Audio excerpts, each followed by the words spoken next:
Okay, have you ever had one of those gut feelings that just turned out to be spot on? Or, felt your heart absolutely pound before a big presentation? Well, that feeling, that's not just in your head.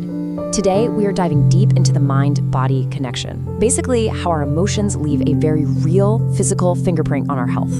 It's this constant conversation happening inside you, and we're about to tune. So here's our game plan. First, we'll get into how emotions actually create physical feelings. Then we're gonna pop the hood on the body's alarm system. We'll see what happens when that alarm just gets stuck in the on position. Then we'll explore the incredible power of positivity. And finally, wrap it all up with a practical toolkit you can use to really strengthen your own mind-body health. All right, first up, think about it. Where do you feel your emotions? Is anger like a tight knot in your stomach? Is joy a kind of warmth that spreads through your chest? These aren't just clever metaphors. Emotions create a distinct physical signature, what you could call a somatic fingerprint, all throughout your body. I mean, of course, right? We all have. But have you ever really stopped to think about what is actually happening in that moment? That fluttering nervous sensation? That is a perfect everyday example of your anxious thoughts triggering a very real physical response in your digestive system. It's not just an idea in your head, it is literally happening in your gut. And this right here, this is the key. Just look at the scientific definition of an emotion. A physiological response, a physical response, isn't just a side effect, it's a core component. A racing heart isn't just a result of feeling fear. In a very real way, it is the fear, just manifested physically. Your mind and body are speaking the exact same language. So how does a simple thought become a physical feeling? Well, let's take a look at the machinery behind it all.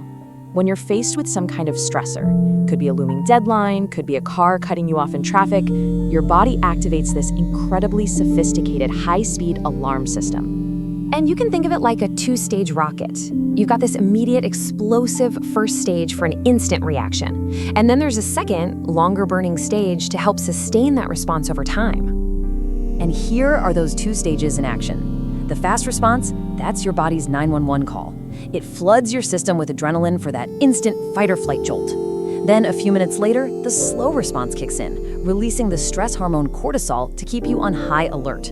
So it's like the immediate sprint, followed by the endurance marathon. Now, this isn't just some nice theory. This is hard science. There's a whole field dedicated to it called, and get ready for this word, psychoneuroimmunology. It's a mouthful, I know, but it's basically the study of how your mind, the psycho part, affects your nervous system, neuro, and your immune system, immunology. It's the science that proves your thoughts are sending direct texts to your body's defense system. Okay, so this alarm system is fantastic for short-term emergencies, right? But what happens when that alarm gets stuck in the on position? What happens when the threat isn't a tiger in the bushes you can run from, but a stressful job you have to go to every single day? Well, this process has a name, the general adaptation syndrome. It starts with that initial alarm, your fight or flight. If the stress doesn't go away, your body enters the resistance stage, basically burning through its resources to stay on high alert. And eventually, you hit exhaustion. The tank is officially empty. This is burnout.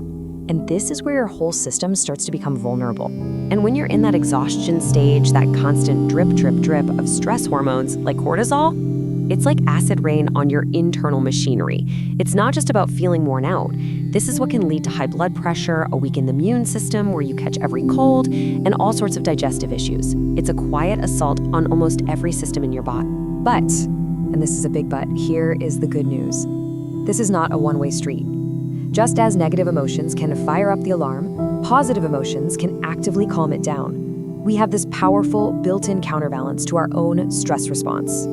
Researcher Dr. Barbara Fredrickson has this great idea called the broaden and build theory. And it basically shows that positive emotions aren't just about feeling good in the moment. They actively broaden our perspective, letting us see more solutions. And they help us build up our psychological resources, things like creativity and resilience for whatever comes next. And you can see this direct biological tug of war right here. On one side, you've got negative emotions, spiking cortisol, suppressing your immune system, and lighting up your brain's fear center. But on the other side, positive emotions do the exact opposite. They lower cortisol, they boost your immune function, and they activate your brain's reward pathways. It's a biological choice that we can actually influence. So what this all leads to is resilience. See, by intentionally creating and holding on to moments of joy or gratitude or just simple contentment, you are actively training your body and your brain to recover from stress more quickly. You're essentially building a psychological shock absorber. Okay, so that all sounds great, but how do we actually do that? Let's wrap up by equipping you with a practical, evidence-based toolkit to help you consciously manage this mind-body conversation and really tilt the balance toward health and well-being. Think of these 5 strategies as the main pillars for your well-being. First, you've got mind-body practices like meditation to directly calm your nervous system. Second, physical activity to literally burn off stress hormones and release good mood endorphins. Third, quality sleep. This is totally non-negotiable for recovery. Fourth, a healthy diet to fuel your brain. And finally, strong social connections, which act as this incredibly powerful buffer against life stresses. So, that conversation between your mind and your body, it's happening right now, this very second. And the real question is, what are you going to help it say?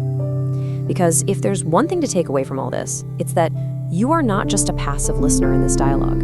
You have a voice, and by using that voice, you can shape not just how you feel, but how truly healthy you are.